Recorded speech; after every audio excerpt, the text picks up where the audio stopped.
নমস্কার প্রিয় দর্শক বন্ধুদের জানাই সকলকেই শ্রদ্ধেয় প্রণাম।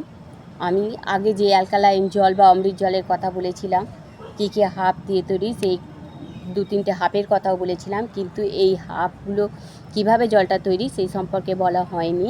তাই বন্ধু সকলেই জানি ভালো আছেন, আরও যাতে ভালো থাকে সেই জন্য আমি এই জল সম্পর্কে বা অমৃত জলটা কীভাবে তৈরি, কী কী দিয়ে তৈরি সেই সম্পর্কে আমি বলবো। তাই বন্ধুরা সকলকেই জানাই এই ভিডিওটি বা এটা সকলেই প্রথম থেকে শেষ পর্যন্ত দেখার চেষ্টা করবেন, এবং যাদের ভালো লাগবে তারা লাইক ও সাবস্ক্রাইব করতে ভুলবেন না, এবং বন্ধুদের শেয়ার করে দেবেন। চলুন তাহলে এই জল সম্পর্কেই বলতে শুরু করি, আর কথা না বাড়িয়ে। এই অমৃত জলটা আমাদের 16 রকম গাছগাছালির নির্যাস ও 12 রকম লবণের সমন্বয়ে তৈরি বা প্রস্তুত করা হয়েছে। স্বনামধন্য ডক্টর কুমুদ রঞ্জন রায় মহাশয় এই জলটি আবিষ্কার করেছেন।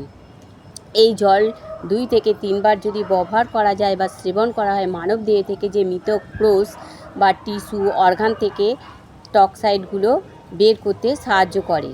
এই যদি এই টক্সাইড যদি বেরিয়ে যায় আমাদের বডি থেকে, তাহলে জানবেন সকলেই সুস্থ।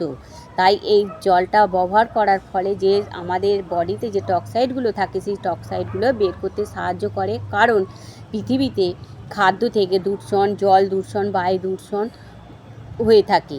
তাই আমরা কিন্তু বুঝতে পারি না যে আমাদের শরীরের মধ্যে যে টক্সাইড আছে বা যে দূষণগুলো প্রবেশ করছে। আমরা জল কী করি, এমনি পিপাসা বলুন এর জন্য আমরা খাই, কিন্তু আমরা কি বুঝি যে তাতে কতটা কী পরিমাণে আছে সেসব কিন্তু আমরা জানতেও পারি না বা বুঝতেও পারি না। তাই আমাদের এই জলে সব কিছু পরিমাণেই দেওয়া আছে। এবার বন্ধু বলুন তো, মানুষরা করতে পারে, কিন্তু গাছগাছালি কোনো দিনই মানুষের সাথে বেইমানি করবে না। সকল গাছগাছালিতেই কিছু না কিছু তাদের গুরুত্ব থাকে।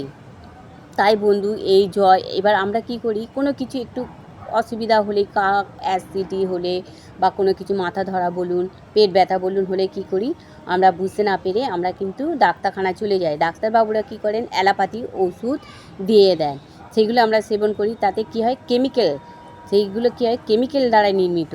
এবং এই মানব দেহে থেকে টক্সাইডে কী হয়, কেমিক্যাল খাবার খেতে খেতে আমাদের মানব দেহে টক্সাইডে পুরো ভরে যায়, আমরা কিন্তু বুঝতে পারি না। সেইগুলো যখন আমাদের অত্যন্ত বাড়াবাড়ি হয়ে থাকে, তখনই আমরা কি করি, আবার ডাক্তারখানায় ছুটে এই কেমিক্যালযুক্ত ওষুধ খেতে খেতে আমাদের শরীরে মানব দেহে কী হয়, কেমিক্যালের দ্বারা টক্সাইডে ভরে গিয়ে আমাদের টিস্যু অর্গান সমস্ত কিছু মৃতপ্রায় হয়ে যায়। মৃতপ্রায় হতে হতে আমাদের নানা রকম রোগের সৃষ্টি হতে থাকে। কিন্তু আমাদের এই জলটা যে সমন্বয়ে গঠিত, এই জলটা খেতে থাকলে টক্সাইডগুলো কী হয়, আমাদের মানব দেহ থেকে বের হতে সাহায্য করে। মানব দেহ থেকে যদি টক্সাইড বের হয়ে যায়, তাহলে আমাদের শরীরটা সম্পূর্ণই সুস্থ থাকবে, কোনো দিনই কেউ রোগে ক্ষতিগ্রস্ত হতে পারবে না। তাই বন্ধু